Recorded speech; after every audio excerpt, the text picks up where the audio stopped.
budget presentation. Again, thank you to everyone involved in the process, especially council, who reluctantly put up with several meetings and all my questions and comments. Today, though, I'm not happy.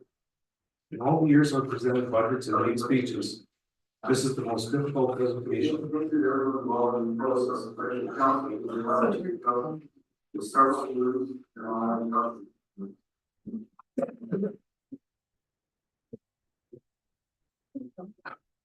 In all the years I've presented budgets and made speeches, this is the most difficult presentation I have ever been required to do.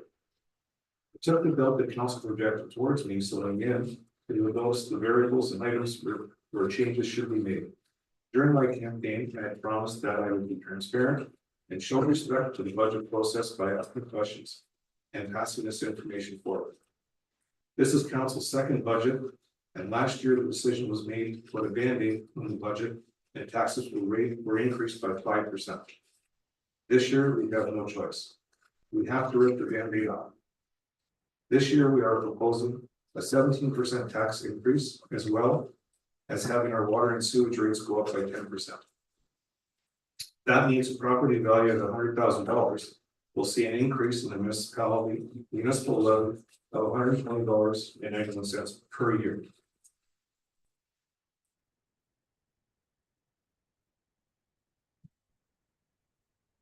The attachment is on the second group of papers you have there, which shows the tally of the attachments.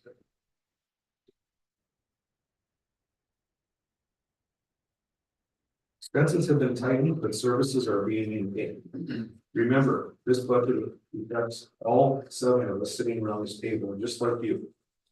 I think each of us here were affected by going through the process, and hopefully this will finally make all 7 of us ask questions, because this township needs answers. I am happy that we were able to carve out a 3% increase for our staff and council this year. Because of the 17% tax increase, personally, I will not be accepting a 3% increase. It's a small gesture. We must change our thought process regarding the amount of money we spend and what we spend on. We can no longer just say yes, the lines have come in under budget. We must ask questions about what goes into the budget line. We must dig deeper everywhere to see where and what we are spending on. We cannot keep doing what we're doing and expect a better result. We have been routinely led down the garden path in past years and encouraged not to ask questions. We were always told everything was fine. Guess what? It's not fine. Just look at where we are today. There are many municipalities that are in the same boat as us, and each municipality will attempt different paths to mitigate the issues.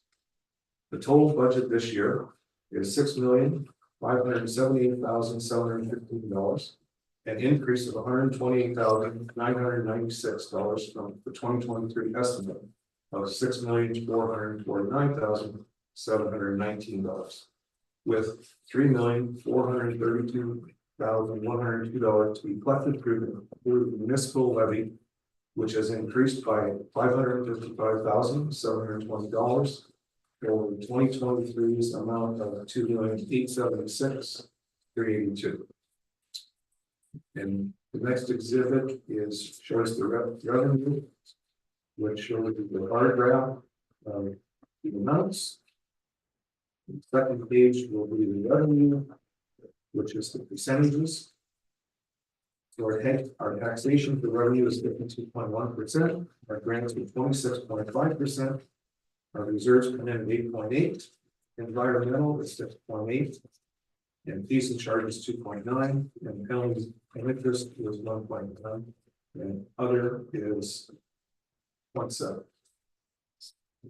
Turn to page 3, the expenditures. The bar graph shows the amount of money spent in each of the buckets. Just quickly going through, our roads are 34.9% of our expenditures.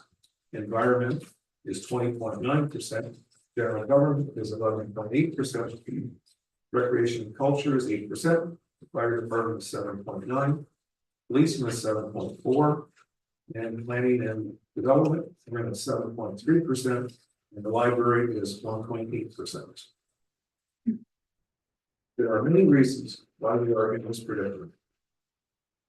After COVID-19, costs going up, provincial downloads, county and school increases, using reserves for operating expenses, making up for years of zero and low tax increases.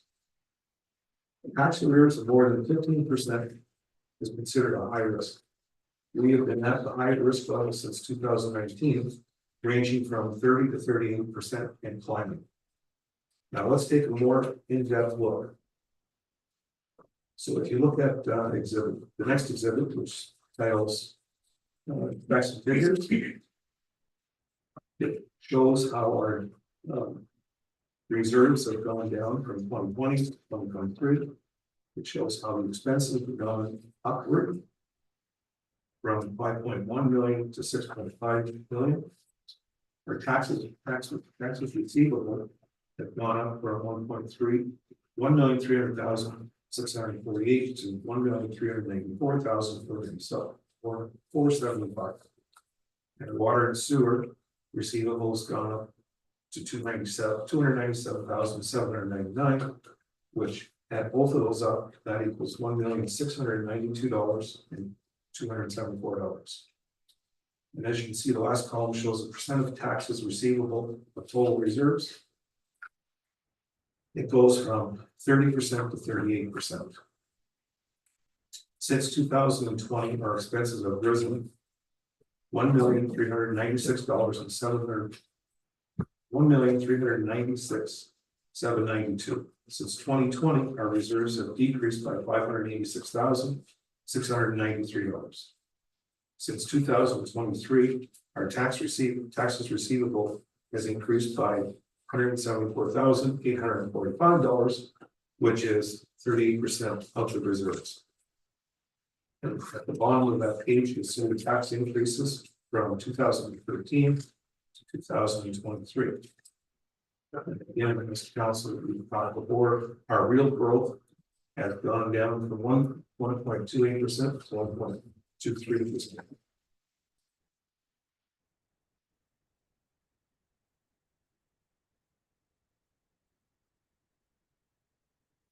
In terms of the next group, 2024 budget factors contributing to the tax increase are listed in dollar value going downward.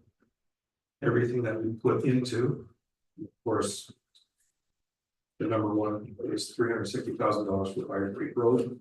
That's an estimate at this point. And it's listed all the other items that we put in. We were fortunate that we had two major projects covered by grants. The Kill Rink Boards, Troy grant was for $134,500. And our SCADA project, with all reserves and the ICF grant, come in at $178,000. So that balances that out. We are still hopeful our King Street property will sell, so the proceeds will go back to working fund reserves. We left a lot of projects on the table that we hope to get back to someday. And again, wish list is listed, starting with the pumper, township building, 298,000. The pumper was 600,000. The round lake rink comes in at 281,000, and so on. There's a list. One of the unfortunate ones that we're not able to do this year, of course, is the doctor recruitment and the emergency department development. That came in at 56,000.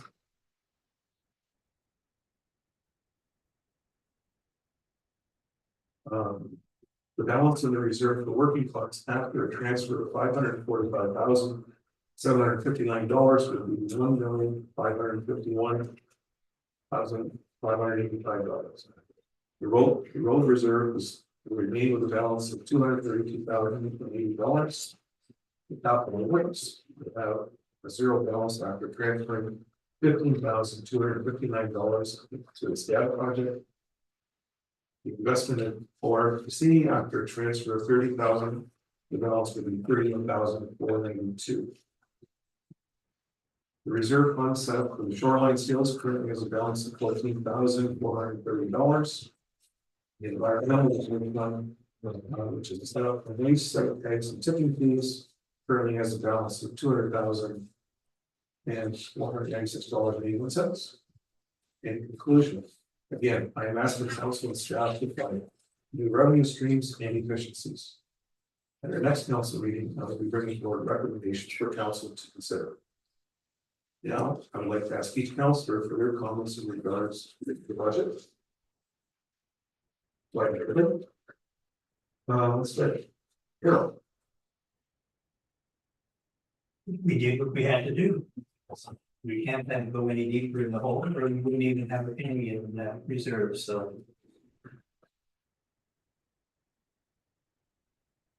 Councillor Smith. Mr. Mayor suggests that we have been routinely led down a garden path in the past years and encouraged not to ask questions. This was my second budget so far, being a councillor, as you all know. And from day one, during our first budget process, Sue Sheridan, our previous CAO, who we have hired, Will, our accountant and auditor, and Tammy Kuja, our current CAO, all told us there was a problem. We knew we didn't have enough money. Last year, we were just getting into it as a council, and as Mr. Mayor, as you say, we didn't really know what we were doing, and the severity of what we were up against. But we were certainly told that everything was not fine, and we were encouraged by staff to ask questions. Every staff who has come to present. So what you people in the audience don't know is that we asked all the department heads to bring in their proposed budget, and we go over that budget with them, and they encourage us to ask questions, and we do ask questions, and then we go back to them and ask more questions. So we've asked a lot of questions. We've known from the beginning that it wasn't right. When it came down and we cut everything out of the budget that we possibly could, it still showed us almost $1 million out of the budget, out of the balance, like about $5 million coming in and about $6 million going out. It doesn't take a lot of math to know that that's not going to work for very long. So that difference would be a 34% tax increase. We knew we couldn't go 34%, but we knew we had a big chunk to make out of it. And so that's where we got from 17%. And I'm not sorry. I think I know that it's a lot of money, but it's a lot better than it would be in 2 years if we didn't do anything. And we had no reserves left. That would put us in a position of cutting $1 million or more of fixed services. We would be closing programs, we'd be laying off staff and all those kinds of things. We don't want to do that. We need to pay for the services that we're getting. We need to be good stewards of your money, and that's what I think we're doing. The only garden path I've been let down is the one at Hillary Pathways Park, and I invite you to come out and see our greenhouses. Oh, he said everything I wanted to say. You want to hear your voice? No, this budget broke my heart a little bit, and we are in a pickle, and I had to agree that this was the tax increase that we needed, and I know people are, in a really bad place right now. Most, a lot of people are struggling, but we're also really struggling, and our expenses have gone up just like everyone else's, and things keep getting downloaded on us just like everybody else, and it has to be done. It's when you look back over the last 10 years and the 0, 0, 0, 0, 0, there's 6 years of 0% tax increases which have put us in this, have helped put us in the pickle that we're in right now. So it's unfortunate, but it has to be done. It's responsible to do it. There's no other way around it. That's right. I don't have much to say. I don't have anything to say. It is what it is. I would love if everybody would pay their taxes, we wouldn't be in this great. We have to pay the taxes too, their marriage are going up and we're not happy about it, but You bring up a good point that if people don't pay taxes, they we as a township still have to pay the county tax and all these other charges also, so we're incurring that cost. Councilor Cuba? Yes, I agree with Ted. We are back paying for water and sewage taxes. And people don't realize that they don't pay their taxes, but everyone here still has to be OPG, school tax, everything else. We're paying. You're paying, trying to keep us alive. And I'm shocked at the water and sewage that's owed to us. I could stand on. Councilor Crosby? Yeah, I'm the same. There's not too much I can add to that. I just want to make a comment regarding the previous councils keep getting brought up about, 0% and low tax increases. So I just want to remind everybody sitting at this table and in the audience that when those taxes we didn't get any complaints about zero tax increase. Oh, so it's everybody involved in that. There was no complaints then, so I expect to hear no complaints now. One thing.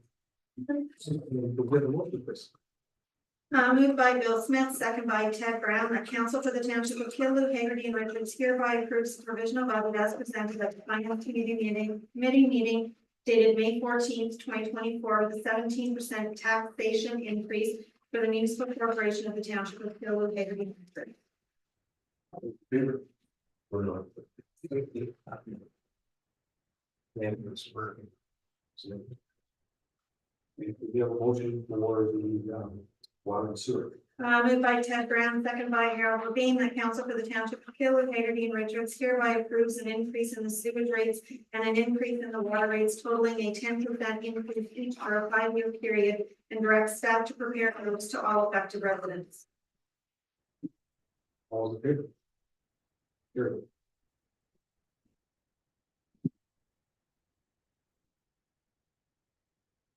Now we're gonna move to correspondence.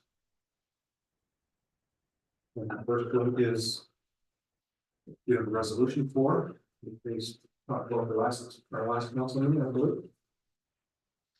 Moved by Maureen McMillan, second by Brian Kokoski, that council for the township of Killu, Hagerty, and Richards hereby supports the resolution received from the township of Manitowoc and the town of Godridge regarding the review of the Ontario Works and Ontario Disability Program financial assistance rates, and further that this resolution be circulated to Premier Doug Ford, Honorable Paul Kalanja, MPP John Yakubuski, Honorable Sylvia Jones, Eastern Ontario Warden Caucus, Association of Municipalities of Ontario, Ontario Municipal Social Service Association, and all Ontario municipalities. Questions or discussion? All those in favor? Carried. And I believe we have a resolution for the township of Sterling. Moved by Ted Brown, second by Brian Kokoski, that council for the township of Killu, Hagerty, and Richards hereby supports the resolution received from the township of Sterling Rodden regarding sustainable infrastructure funding for small rural municipalities. And further that this resolution be circulated to the Prime Minister, the Minister of Housing, Infrastructure and Communities of Canada, the acting president and CEO of Canada Mortgage and Housing Corporation, the Minister of Municipal Affairs and Housing, MP Cheryl Gallant, MPP John Yakubuski, AMO, Roma, Eastern Ontario Wardens Caucus, and all municipalities in Ontario. Questions or discussion? All those in favor? Carried.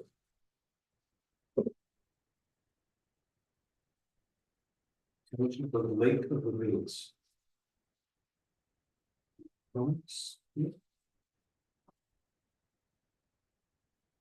We have the Mr. Child.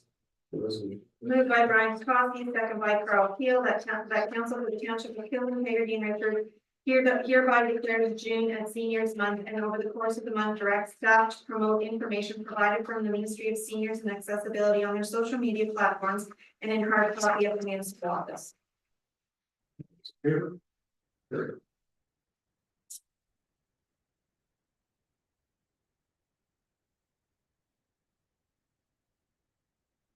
Township of Georgia.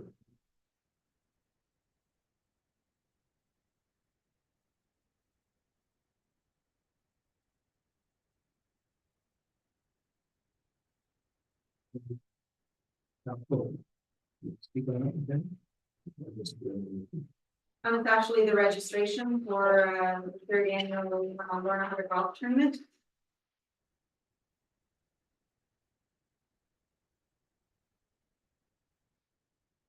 The ace team would be going. Okay, new business. Building district. Closing the budget. So in council's package, I provided you with the information, and council needs to approve the appointed board members of the Skiloo and District Housing Incorporation. So I have prepared a resolution. Moved by Ted Brown, seconded by Carl Peel, motion that council of the Township of Killaloe, Hagerty and Richards approves that the following are hereby appointed to the board of Killaloe and District Housing Incorporated effective May 15th, 2024. Glenn Allen, Ren Crossland, Janet Johnson, Terry Mullen, Deanne Farr, Chris Miller, Greg McLeod, Susan Sheridan, Lee LaFont, and Joanne King. Any questions or discussion? All those in favor?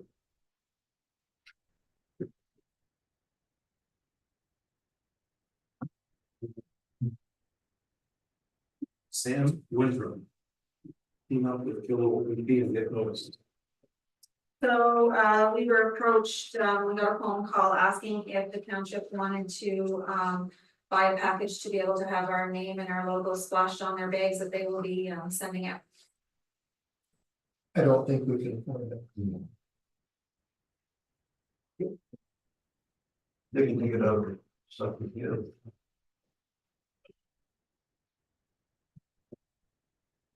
Building district senior citizens. That is the nature of it.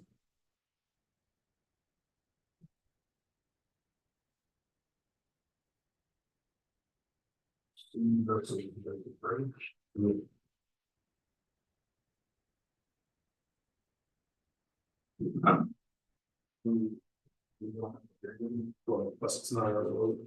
It's the county, but we If didn't they know, shut the bridge down, they shut it down with cap. you don't know if it's 1 lane or 2 lane shot.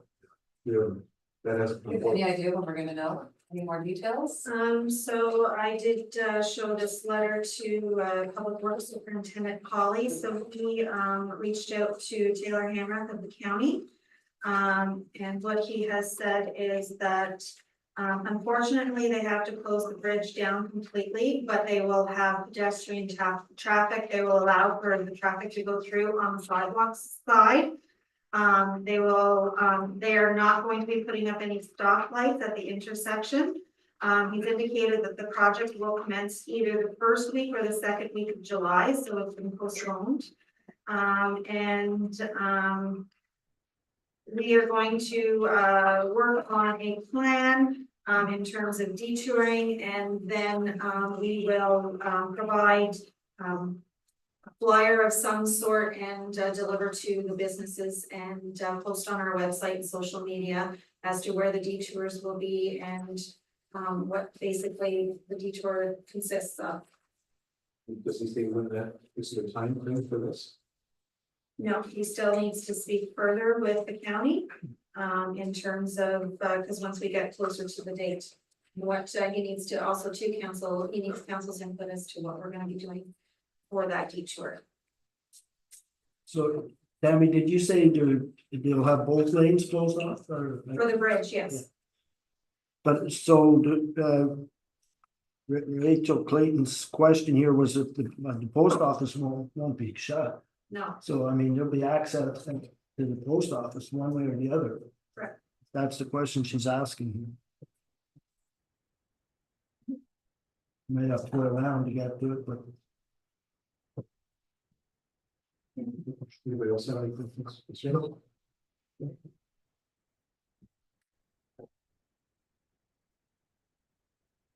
Questions pertaining to the Round Lake Boat Launch?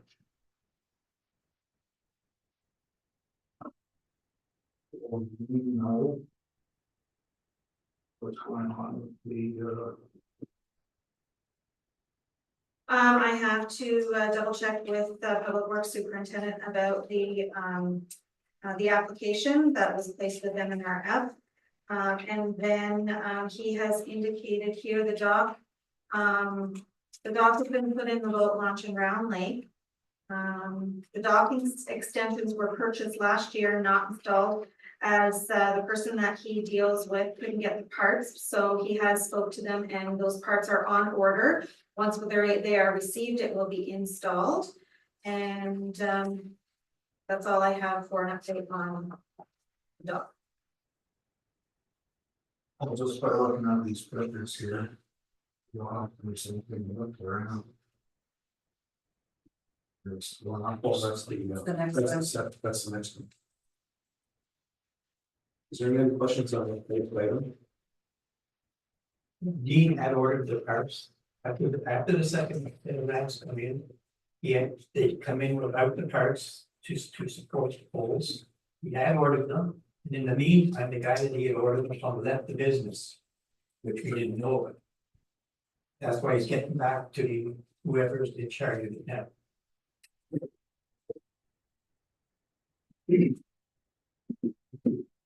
Around the dock commission. I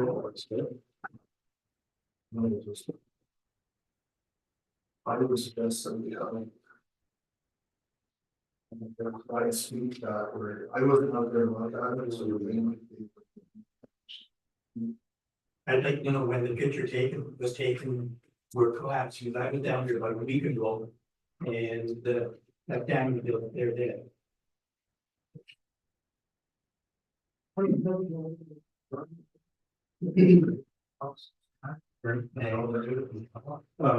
think we should, we'll ask council. Is it okay for?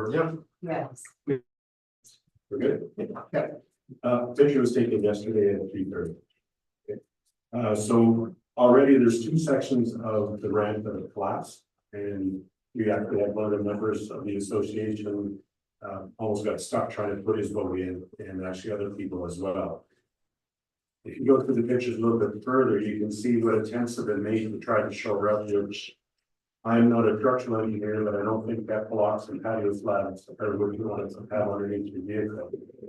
The other part of this as well is, and I couldn't get a picture close enough for you folks, but if you look between the concrete, there's water still washing underneath, so it's not stopping. So this can only get worse. And the liability that's on this township that is kind of money already is immense, even though there's a sign there. If you know that this is collapsing and still letting people use it, it's an extreme safety issue. Like I said, this was as of yesterday. The other part of this, and it's a little bit of concern, is there's this erosion problem that actually put it out a year ago. But this didn't happen just in the last matter of a couple of weeks. This has been going on for a while. So this, I think it's just the largest part that we have to look at this is the safety risk. And it's a mess. Yeah, we're at 2 slabs right now. And if it continues to erode, like I said, I'm not a structural engineer, but it can't get better, that's for sure.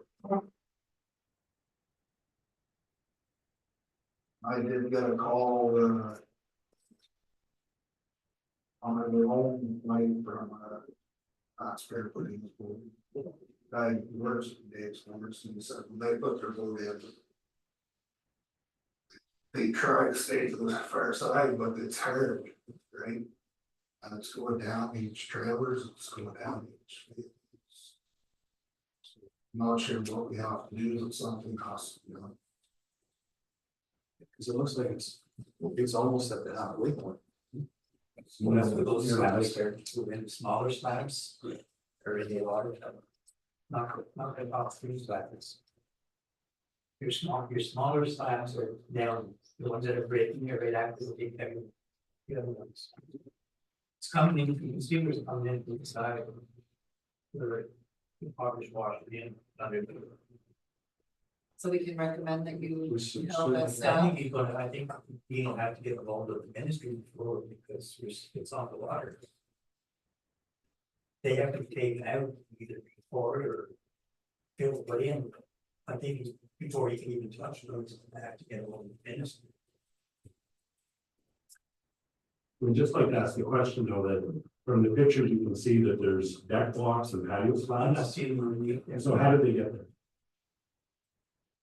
But I guess all I'm saying is, they got there by somebody having awareness. I guess that's my point. So if there's awareness, okay, so now where was the action not to put the band-aids or to fix it? Done by some role, when you see it or not, you know, and I have no idea, yeah. It's just concerning, I guess, that's the point. Can we ask staff to come back with a report? I think we need, you to discuss this with staff and, get back to the report as soon as possible, because again, the liability factor is huge and this is pretty scary. And it should be shut down. And so make a decision on that, the safety. Why don't we hear the staff report? Yeah. first? Yes. I think we should give, if we're waiting for a staff report, we should Yeah. give staff the. The authority. Authority to shut it down if it's not deemed They are also unsafe. gonna have to talk with the ministry myself. So that's. I mean, then we're not with the staff, already do the better, do it. Yeah, I see, you don't need a report. Well, it has to be fixed, but I agree, I'm sure we're gonna need a permit to do that, but the question is, in the meantime, do we need to close it? I don't. What, you know, I saw people backing in there today, so. I think so. How, you know, it's our responsibility, right, so. Maybe we might have to close it until we get the permit, and we're definitely gonna have to fix it. And so, staff are able to shut down if needed. Because it's gonna be 2 weeks before, is it 2 weeks? Or 3 weeks? For our next meeting. I know. It's a while, it was 2 weeks. In 2 weeks, yeah, we I don't, don't have to. can't wait that long. One way or another. If we're being told it's unsafe. Yeah. Yeah, Now. 0-1. Unless we all Should go we be with saying those. that it's closed now? Well, I think we have to let Dean make that decision tomorrow, he's gonna, Because he might be able to do those two. Without even contacting them, because it's actually above the water line almost, the water washes underneath it.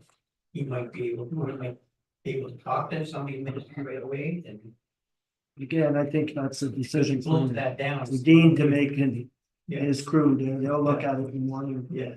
We have to thank these guys for bringing it to our attention, first of all. Yeah, I remember being, it's, whatever the decision being made, we also, you know, what it's, the status. Anybody else have questions? So I'd just like to make a suggestion that it's. It's really easy for staff just to go and close it, but I would just recommend that you ask staff to look at what we can do to keep it open safely until the major renovations can be, or repairs can be done. Because this is a fine time for a lot of people on and off the lake. And, but there may be full steady. there may be some options for him to be able to keep it open until. But like I say, we're gonna look at those first 2 seconds that are broken. Yeah, And I'm just see when saying- we can build up on it. We may not have to deal with minutes beyond that. Okay, I think because I think we're okay where we are. It's still shoreline, that's not, it doesn't go by water, Harold, it goes by shoreline, that's shoreline, I took. That's what we have to wait on. Yeah, I know everyone wants to use it, but we can't give them permission to use it if it's unsafe. no, I'm not saying that. So, I mean, we have to Some wait for a options permit to be get able it fixed. Okay, we're gonna move on. Go hold it a second. I totally understand, this is probably the busiest time for that brand. And as a suggestion, once again, I'm not an engineer, but we see it all the time, that they put plates of steel over holes on roads to allow people to still use the roadway. You can put a plate of steel over the section to bridge the problem area until they correct the problem. So that's just an avenue for to think about. It is a common practice. Okay, we got a bunch of stuff. and I have one as well after. Okay. Sorry. Okay, my first one is there is a workshop coming up in Minden. It's called the Tiny Town Summit. Bill and I have registered, and it's kind of about small rural towns and placemaking projects, like ways to make small towns more friendly and bring people in. And so I'm just asking permission for us to pull Michaela out of the office for today, for the day, and Colton as well, if he's hired by that time. It's a $5 fee to join, and I think it would be really beneficial for both of them. So is that all right? And if they can stomach it, they can ride in my back seat.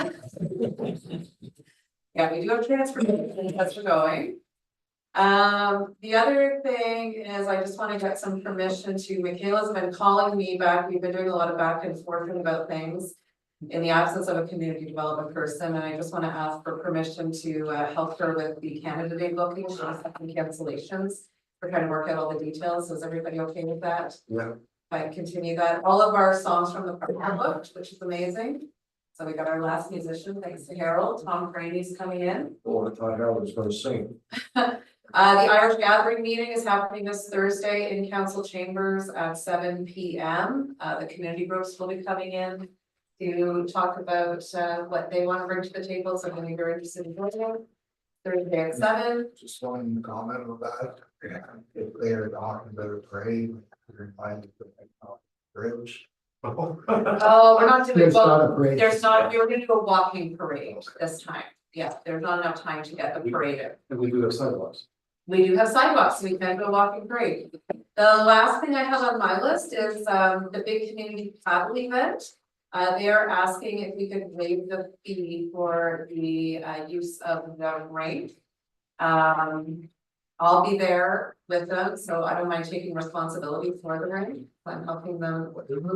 It's the $100 fee. Is it a fee or is it just a security deposit? What is the? So it's the event where they're going to be putting all the kayaks and canoes in a granite creek and floating out if there's water. Oh,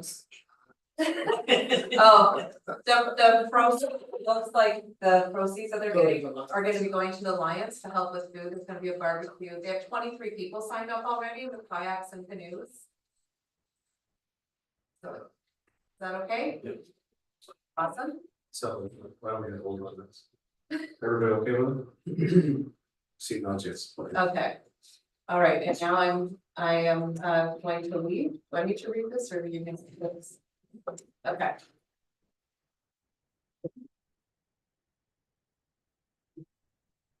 I, Maureen McMillan, declare pecuniary financial interest in regards to the Trillium grant under new business presented by Councillor Smith. All those in favor?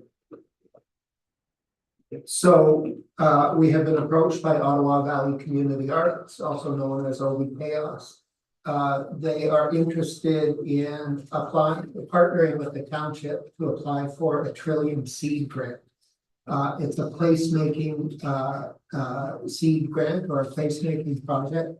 And what they're proposing to do is to, along with community members, to build a total of 10 benches in different and install them in different parts of town where people are all, or parts of the municipality where people are already gathering and there's not enough places to sit. As you can imagine, these are going to be artful creations and quite interesting. They're also working with a storyteller and a videographer to tell stories, and there will be QR codes linked and stories attached to each of the benches. They're approaching the township and asking the township to be the lead applicant on this because they're already involved in another Trillium project. So they think it's more likely to get this funded. But the township would be doing is providing administrative support, financial administrative support as the grant applicant. But that's primarily it. The project would be managed by Ottawa Valley Creative Arts. Maureen declared a conflict and stepped out because she often works quite closely with paid artists by Ottawa Valley Creative Arts. She has stated that she will not receive any money from this grant, and she wanted to make that clear. And that's it. If anyone has any questions. So if we were successful in getting the grant, would it be 100%? or- Yes, it's a trillion grant, so it's 100%. Great, yeah. So if we apply for the trillion grant, would it affect us at all if we're looking for a trillion grant or something? No, I don't suspect that it would. What kind of financial responsibilities does that place on staff? Submitting reports. Issuing checks, like issuing payments and submitting reports. Danny, do you know anything else? The reports would be prepared by our law that would create community gardens. So it wouldn't. Down that no work involved township. Well, the money would flow through the township. Council would pass a bylaw, and then, staff would be, they would be paying the invoices through the township. And submitting, so you probably have to do, the interim report and any final report, on behalf of, the group.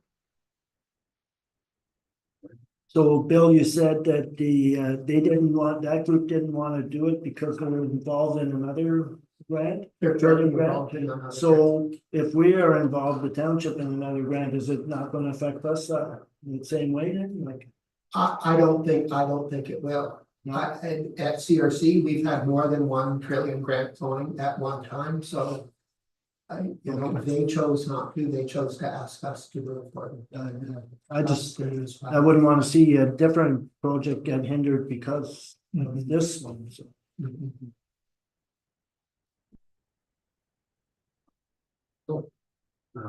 Any other questions? Any other discussion? Let's have a vote. All those in favor? I have another one. With Marlena? No, Maureen, you can come back in. Video? Let's go to that.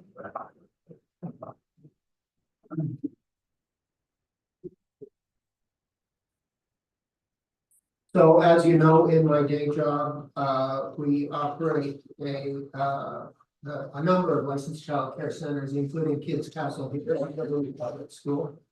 And the children at the daycare, we have about 30 kids there every day, 2 rooms of 15, preschool and toddlers.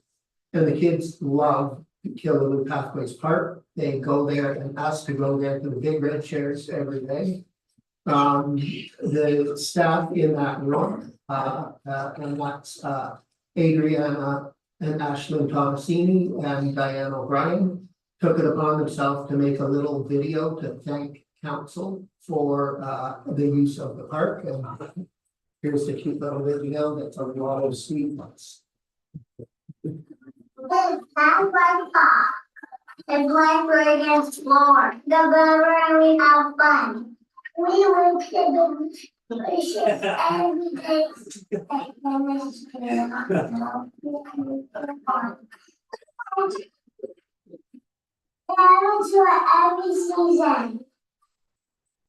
We can return the parents. We are for the reason. We have folks. So I can tell how you feel by the.